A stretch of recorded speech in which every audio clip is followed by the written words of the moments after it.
A lo largo de la historia de la psiquiatría, se han notado distintas formas de abordar al sujeto. Es en la época primitiva donde por medio de una explicación no tan profunda ni detallada, se forma la conceptualización del supuesto enfermo mental.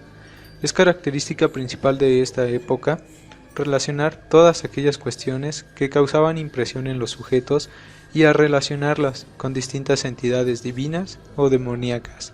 Es aquí donde el actuar del sujeto era gobernado especialmente por algún demonio. De esta manera se les asignaba el nombre de poseídos.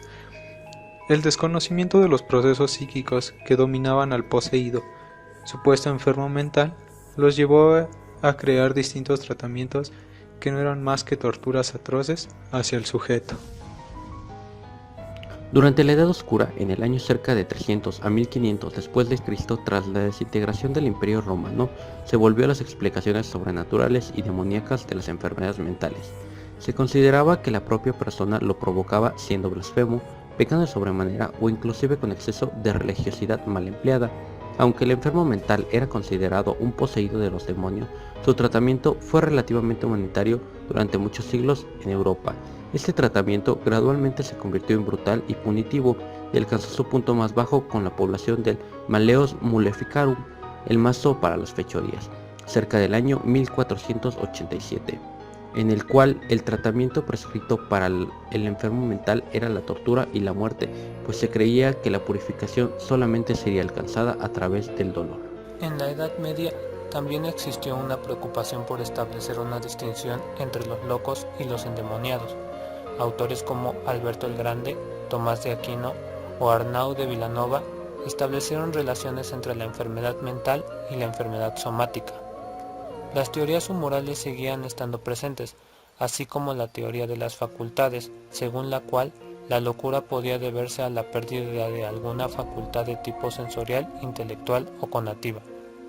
En los casos en los que se consideraba que la locura no obedecía a una posesión demoníaca, los afectados podían ser cuidados en sus casas por sus familiares cercanos si no se les consideraba peligrosos, y en caso contrario, podían ser recluidos en cárceles. De entre las primeras instituciones dedicadas al cuidado de los enfermos mentales en Europa, destaca el Hospital Real de Bethlehem, considerado el primer hospital psiquiátrico de Europa. Siglo XVI. Esta época es caracterizada principalmente por dar cabida al primer hospital europeo, dedicado enteramente a los enfermos mentales, y fue construido en Valencia en 1409. El tratamiento de los pacientes era relativamente humanitario. La primera unidad separada para los niños enfermos mentales fue agregada a este hospital en 1545. El Hospital Belén en Londres, fundado como priorato en 1247, fue convertido en hospital para la cura de los lunáticos en 1547 por Enrique VIII. En ocasiones, el público en general era autorizado a visitar al hospital para su entretenimiento, mirando y haciendo bromas a los alienados. W. Weyer fue el primer médico cuyo interés principal lo constituyó en las enfermedades mentales. Publicó En relación con la decepción de los demonios en 1565. R. Burton escribió La anatomía de la melancolía en el año 1621, que continúa siendo una descripción clásica de los estados depresivos. ¿Cuál es el papel que ha tenido el enfermo mental a lo largo de la historia? A partir de 1300, al loco se le ponía en un barco y se le mandaba a alta mar. Pero en la Edad Media había una fascinación por este. Creían que él contenía un saber a partir de su inocente bobería. Pero también se trataba de un saber prohibido, ya que creían que podía predecir algo del reino de Satán y del fin del mundo. Por lo tanto, su felicidad era artificial. Después de la nave de los locos, en 1600, existían los leprosarios, pero cuando acaba esta epidemia, es en estos lugares donde se empieza a internar al loco. también había una fascinación, la cual se ve plasmada en el arte. Esta fascinación va a ir desapareciendo hasta 1700, donde la locura va a ser interpretada a partir del orden moral. Es decir, ya la locura se trataría de un castigo, se trataría de tener debilidades. Sería o se estaría hablando de una falta y de un defecto. Se estaría hablando de la maldad. Primero era una forma relativa de la razón, sabían algo. Después se buscó la razón de por qué el loco estaba loco.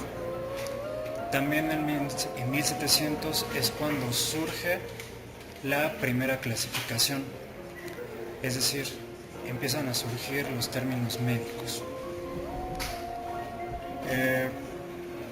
Por otro lado, con Descartes, la locura va a estar del lado del sueño y por lo tanto del error.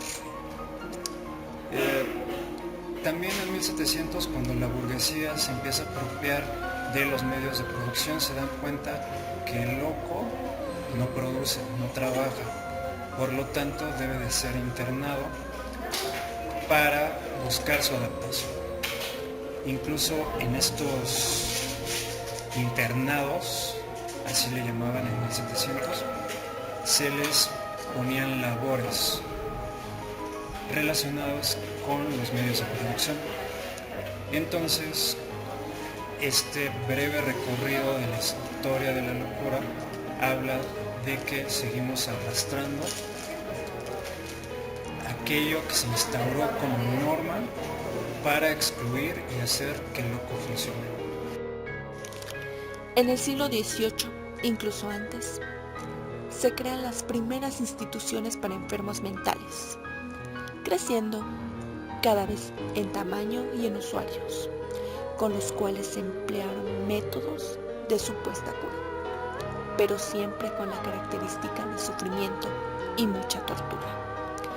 En el año de 1918, el doctor Egas Muniz inventa la lobotomía, método que consistía en taladrar el cráneo del enfermo mental y provocarle daños en el cerebro. Se creía que modificando su personalidad, el loco se curaba. Posteriormente, el doctor Walter Freeman practica la lobotomía, viajando en su lobotomóvil. Pero ahora, al enfermo mental, se le levantaba el párpado y se le clavaba un picayelo hasta llegar al cerebro y producir los daños esperados. En 1997, compañías farmacéuticas anuncian en los medios la venta de drogas psiquiátricas como la cura a los trastornos mentales. La venta de estas drogas generaron mucho auge en esos años. En los centros psiquiátricos mantenían inmovilizados y provocándole daños cerebrales a los usuarios con este tipo de drogas. A lo largo de la historia podemos darnos cuenta que el papel del enfermo mental es caracterizado por horror y sufrimiento, pues los métodos y los tratos que se tenían con ellos fueron inhumanos. Pensemos que nosotros pudimos representar ese papel del loco, como muchos lo etiquetaban, o ese papel del enfermo mental a lo largo de la historia.